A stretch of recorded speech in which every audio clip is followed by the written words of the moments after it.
Guys, the government lied to us. I don't know why, but I'm not surprised they lied to us. They told us that this case would have nothing to do with this video. And come to find out, it has everything to do with this video. I feel that the answers to that's going to just kind of unravel this entire case to show that it's not human trafficking, RICO, or racketeering is all done in the details of this moment right here.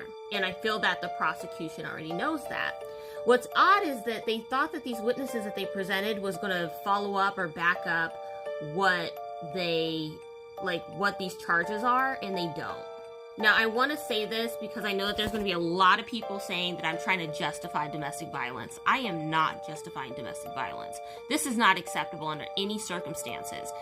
However, we need to take things into context here and you have to see things how they actually are and not how they are presented, because they're wanting you to forget about the details and forget about the facts. And we got to stick with facts here, because what they're charging him with isn't this, but this is what everybody, if you look at all the comments, you look at people's perception, they always go back to this moment.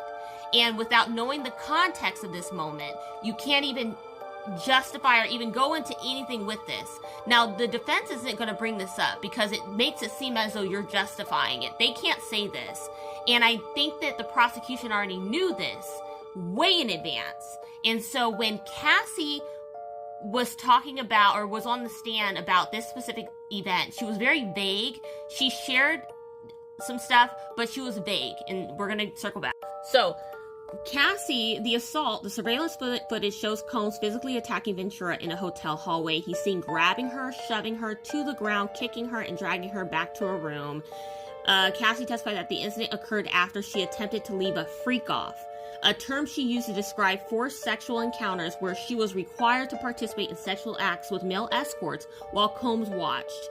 Injuries: Cassie stated she suffered a black eye, swollen lip as a result of the assault. She also mentioned bruising on her legs. Aftermath: following the assault, Cassie took an Uber home, which she left, sought help from a friend who called the police. She also took photos of her injuries. She eventually filed a lawsuit against Combs, which we know she settled for $20 million, okay? They are stating stuff we pretty much already know, besides the freak-off situation and that she left in an Uber. So she left. She was able to leave the whole time.